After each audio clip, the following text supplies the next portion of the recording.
Hi, this podcast is brought to you by Alphaniketan, the Investor Education Academy of Alphaniti.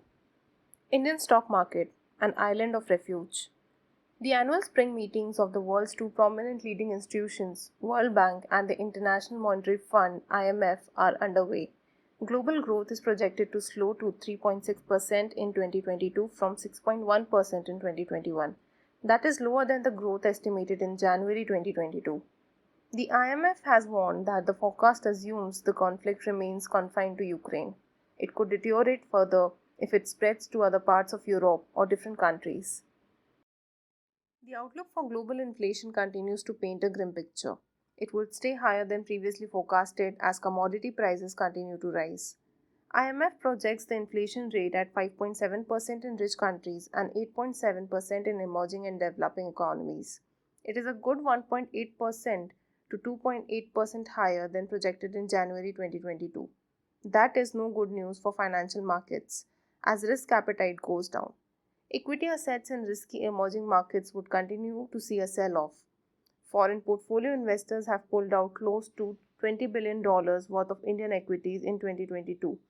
So far, due to weaker domestic demand, the IMF has cut India's growth in 2022-23 to 8.2%. Rising oil prices and a widening trade deficit are likely to affect private consumption that is needed to stimulate economic growth.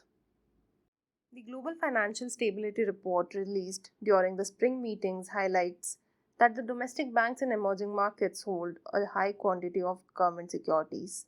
They account for about one-fifth of the banking sector assets and 200% of their capital adequacy requirements. According to the report, the fallout of the war could mean distress in such emerging markets that could trigger an adverse feedback loop between sovereigns and banks through multiple channels. The reports call it a sovereign bank nexus that could reduce the soundness of the banks and credit growth in the economy as interest rates rise across countries. India witnessed banks providing money to fund the increased expenditure due to the COVID-19 pandemic. However, India is not facing any fiscal crisis like other developing nations. The direct and indirect tax revenues exceeds the government's revised estimates for budget 2021-22.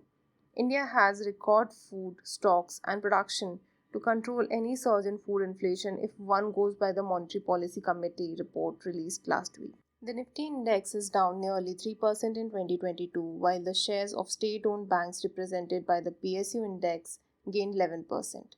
Shares of SBI, Bank of Baroda, and Canara Bank, among others, have bucked the overall market trend in 2022. Public sector banks are at the forefront of leading to the government by holding treasury bonds. The rally in PSU bank stocks is despite a sharp sell off by foreign investors. The IMF observation could be a red flag. In a world that is fraught with risks, the Indian stock market is holding up. You need to focus on the profitability of businesses in a sector and study their financial performance before investing or trading.